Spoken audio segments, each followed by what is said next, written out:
Olá, pessoal de casa, tudo bem com vocês? Bom, como eu coloquei rapidinho para vocês logo antes, falando que hoje eu ia falar um pouquinho com vocês sobre os fitoterápicos, né? E a menopausa, tá? Vou esperar um pouquinho o pessoal entrar para a gente poder começar a conversar um pouquinho sobre isso, tá? Por que surgiu esse tema, então, essa ideia de falar um pouquinho sobre fitoterápicos e menopausa, tá? Então, deixa eu só virar aqui um pouquinho. Surgiu essa ideia porque eu tenho atendido muitas mulheres nessa faixa de 45 a 55 anos, onde inicia-se essa menopausa, né? Não que não possa iniciar antes disso, mas a gente tem visto a necessidade de deixar um pouquinho mais claro as coisas, né? Que não são só tratamentos com medicamentos sintéticos que conseguem aliviar esses sintomas, né? E sim também os medicamentos, e com excelentes resultados, medicamentos à base de plantas, né? Os fitoterápicos, então, tá? Bom, então pra gente começar, eu quero explicar um pouquinho para vocês como que se dá então a menopausa, né? Então a menopausa, a gente sabe que ela pode ser iniciada tanto aos 45, entre 45 e 55 anos, e muitas vezes acontece as menopausas precoces também, tá?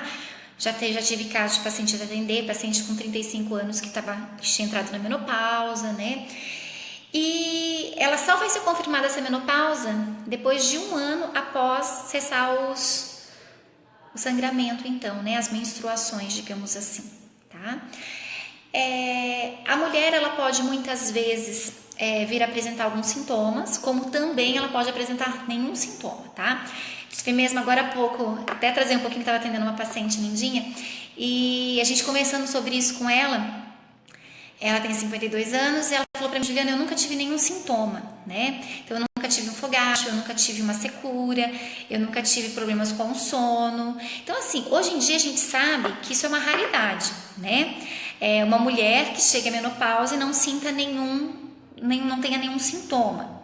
Mas isso não é impossível, tá? Por que isso não é impossível? Porque quando você vem, igual no caso dessa paciente, sempre teve uma alimentação adequada, essa paciente ela sempre fez exercício físico, tá? Então mesmo ela entrando num período onde ela tem uma diminuição, uma queda muito grande dos hormônios sexuais femininos, ela necessariamente não vai apresentar os sintomas. Por quê? Porque ela tem um metabolismo, tá? Que consegue trabalhar a favor dela. Às vezes a gente tem uma alimentação tão desregrada que o nosso metabolismo, nossa produção de hormônios, né, nossa excreção, nossa digestão, tudo coopera para o nosso mal. Tá? Por quê?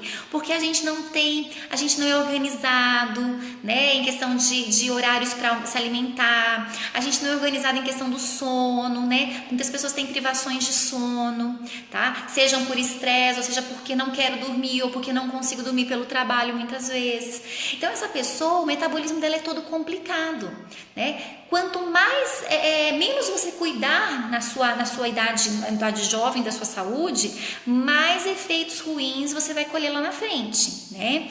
Isso não sou eu, Juliana, que estou falando. Isso é quem fala, é a medicina, em muito tempo, né? Sócrates já dizia: faça do teu alimento o seu melhor medicamento, né? Quem não cuida da alimentação vai colher malefícios, né? Infelizmente, né? Mas isso é muito bom, por quê? Porque hoje em dia a gente tem visto muitas pessoas cuidando da alimentação, seja através de procurar auxílio nutricional, procurar ajuda, ou até mesmo procurar as informações e se cuidar sozinho. Tá? Então eu gosto muito das lives porque a gente recebe um feedback muito legal de vocês, né? Onde vocês mandam recadinhos dizendo: olha, depois que eu comecei a ouvir suas dicas, ouvir as dicas de outro profissional, minha vida mudou, né? Eu consigo dormir, eu consigo me alimentar melhor, eu não tenho mais enxaqueca, eu não tenho mais enjoos. E a mesma coisa acontece para a menopausa, gente, tá? Esse é um período que todas as mulheres irão passar, tá? Umas acabam passando pela menopausa antes, né? Ou por uma intervenção cirúrgica, onde fizeram retirada de ovários, tá? Por algum motivo tiveram que fazer isso. ou vão passar mais lá para frente, tá? Porque o organismo ele parou de produzir, ele foi diminuindo a produção hormonal dele, até que levou a uma baixa ou quase nada, nenhuma produção hormonal.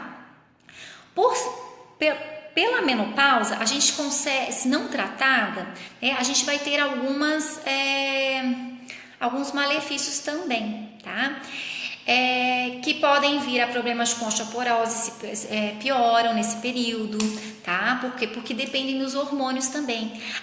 A pele, a produção de colágeno na menopausa é muito, muito baixa, tá? Porque ele é dependente do estrogênio também, a produção de colágeno, Então depende da produção hormonal, tá? Por isso que, mais uma vez, igual eu falei na semana passada do colágeno, é necessário fazer uma reposição de colágeno, tá? Principalmente para a mulher que está na menopausa aí, tá? Lembrando que colágeno não é só para ficar bonita não, tá? Colágeno é para pele, colágeno é para estruturas, tá? Então para cartilagem do quê? Cotovelo, de punho, de joelho, quadril, tá? Então a gente vê o quê? Vê muitas senhoras, que chegam à idade avançada, às vezes aos 80 anos, e tem que colocar prótese em joelho, prótese em quadril. Por quê? Porque a cartilagem foi se desgastando, tá? Mas por quê? Porque quando estava lá na menopausa, não fez a reposição adequada aí, tá? Bom, mas aí tem uma infinidade de coisas sobre a menopausa, gente? E eu quero focar nessa questão dos fitoterápicos com vocês, tá bom? Então, assim, a gente sabe que o fitoterápico mais conhecido, gostem os médicos e as nutricionistas ou não, mas é a isoflavona, A isoflavona, ela tem uma substância que ela consegue, como é que eu vou dizer para vocês? Ela consegue fazer o aumento, Aliás, a diminuição, a redução dos níveis do hormônio luteinizante, tá? Então, com isso, gente, vai diminuir o quê? Os fogachos, aquele calorão, todo aquele distúrbio de sono, tá? E de humor. Mas vale lembrar que a isoflavona não pode e não deve ser usado por todo mundo, tá? Por quê? Algumas pacientes chegam aqui no consultório com uma cartinha do médico, tá? E nessa cartinha vem dizendo assim: paciente passou por período de câncer de mama, não usar soja e derivados, tá? Então, por exemplo, se você já teve um problema de câncer de mama, câncer de útero, ou você tem um parente, tá? De primeiro grau que já teve, os mesmos cuidados que nós vamos fazer. Então, a gente não vai utilizar nada à base de soja. Eu, Juliana, nutricionista clínica funcional e fitoterapeuta, eu não uso soja com ninguém, tá? Mas isso é uma escolha minha como profissional, tá?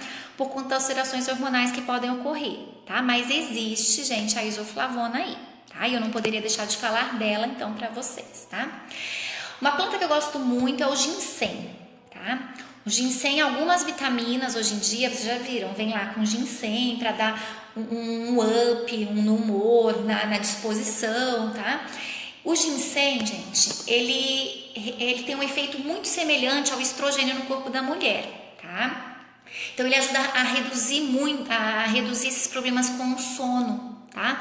As mulheres que têm menopausa, que estão em casa, estão me ouvindo, elas vão dizer que, Juliana, é isso mesmo que acontece. A pessoa acorda de madrugada, perde o sono, às vezes tem aquele calorão que abre a geladeira, quer entrar dentro, Tudo isso. Então, e a melhora do humor, Porque o humor na menopausa é como se a pessoa vivesse uma TPM constante, Um beijo, cunhada, tudo bom?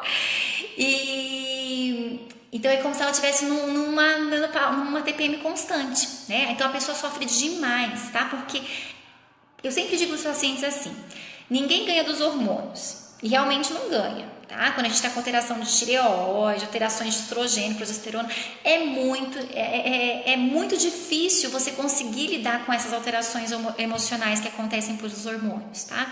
E as pessoas que estão perto, muitas vezes, então assim, o marido, os filhos, às vezes eles não conseguem entender, beijo vizinha, eles não conseguem entender que isso é uma coisa que não depende só da pessoa, que não é porque ela quer que ela tá nervosa, não é porque ela quer que ela tá mais chorona, mas são hormônios. Igual na gestação. Na gestação a mulher fica mais emotiva, mais chorona, por conta da questão hormonal, tá? Não é só porque ela carrega um feto, um bebezinho dentro dela, não, mas é pela questão hormonal também, tá?